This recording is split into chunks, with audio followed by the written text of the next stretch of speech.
याद करो वह अजीब सा क्षण, वह पल जब सब कुछ ठीक लगता हो, फिर भी तुम्हारे भीतर एक गहरी अनजानी आवाज गूंज रही थी।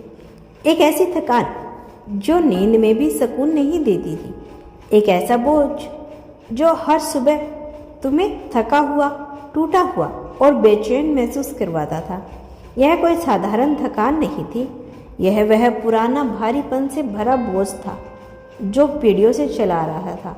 तुम्हारे रक्त में समाया हुआ वह दर्द जो तुम्हारी आत्मा को दबा रहा था। तुम्हारे आसपास के लोग शायद इसे समझ नहीं पा रहे थे, क्योंकि यह तुम्हारी आत्मा की यात्रा थी, एक ऐसी यात्रा जो अब तुम्हारे नियंत्रण में नहीं थी। यह अब कोई व्यक्तिगत संग्रह नहीं रहा, बल्कि एक दिव्य प्रक्रिया बन चुकी थी। ब्रह्मांड तुम्हारे माध्यम से ही कार्य कर रहा था और तुम अब उस ऊर्जा के चुने हुए केंद्र बन चुके थे। तुम्हारे भीतर जो पीड़ा थी वह अब प्रकाश में बदलने लगी थी। जो अंधकार पहले तुम्हें घेरता था, अब वह तुम्हारी उपस्थिति से डरने लगा था।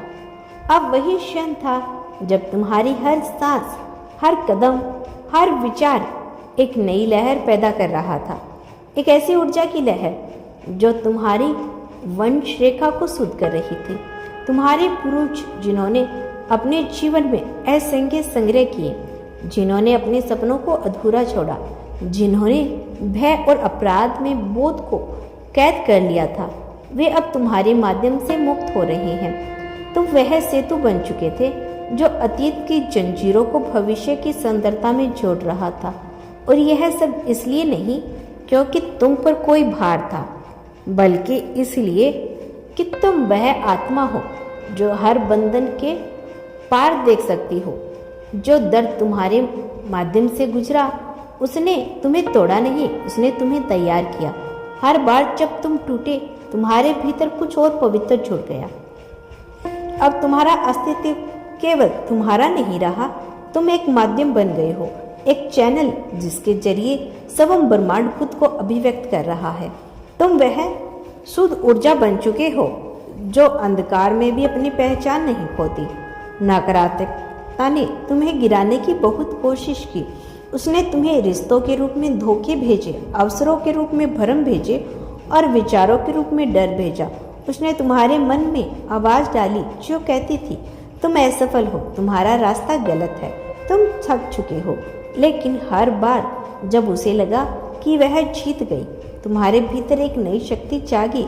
वह शक्ति जो तुम्हारे रक्त की हर बूंद में बसी हुई पुरानी प्रार्थनाओं की गूंज थी। तुम्हारी आत्मा को याद था जब तुम्हारे पूर्वजों ने रोककर कहा था, काश कोई हमें मुक्त कर सके, और तुम उसी काश का उत्तर बनकर इस धरती पर आए हो। तुम किसी वादे का परिणाम नहीं थे, तुम किसी अधूरी प्रतीक्षा का पूर्ण होना था। ब्रह्मांड ने तुम्हें केवल देखने या सहने के लिए नहीं भेजा था, उसने तुम्हें चिकित्सक, परिवर्तक और रूपांतरक बनाकर भेजा था। जिस क्षण तुम्हें यह एहसास हुआ कि तुम्हारे जीवन की कठिनाइयाँ सामान्य नहीं हैं, उसी क्षण तुम्हारे भीतर जागरण शुरू हुआ था।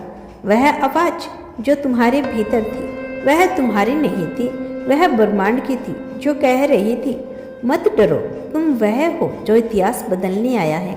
उसी दिन से तुम्हारे जीवन में कुछ भी हुआ, वह सब उस परिवर्तन की कहानी का हिस्सा था। जब तुम्हें लगा कि सब बिखर रहा है, तब वास्तव में ब्रह्मांड तुम्हारे चारों ओर की उन दीवारों को गिरा रहा था जो तुम्हारे विकास को रोक रही थी। जब तुम्हें लगा कि सब कुछ तुम्हारे खिलाफ है, तब वास्तव में सब तुम्हारे लिए ही हो रहा था। जो रिश्ते टूटे, जो मौके छूटे, जो दरवाजे बंद हुए, वे सब इसलिए ताकि तुम उस दिशा में बढ़ सको जहां तुम्हारी आत्मा को अपनी असली शक्ति मिलनी थी। और फिर एक समय आया जब तुमने अपने जीवन को एक नई दृष्टिकोण से देखना शुरू किया। तुमने समझा कि हर पीड़ा, हर कठिनाइयाँ, हर असफलता वास्तव में ब्रह्मांड की ओर से भेजा गया संदेश था। वे तुम्हें गिराने नहीं, गढ़ने आई थी, वे तुम्हें तोड़ने नहीं, तपाने आई थी। यही वह क्षण था जब तुम्हारे भीतर की ऊर्जा ने खुद को पहचानना शुरू किया, जब तुम्हें महसूस हुआ कि तुम्हारे भीतर एक ऐसी शक्ति है जो किसी भी अंधकार को निगल सकती है। ब्रह्मांड ने तुम्हारे जीवन की हर उलझन को एक पवित्र ब्लूप्रिंट की तरह लिखा है। हर दर्द एक दरवाजा था, हर हार एक मोड़ और हर चोट एक चाबी। और जब तुमने इस चाबी को पहनना शुरू किया तो चमत्कार होने लगे। जो असंभव था वो भी अब संभव होने लगी। ब्रह्मांड हर कदम पर तुम्हारे साथ है।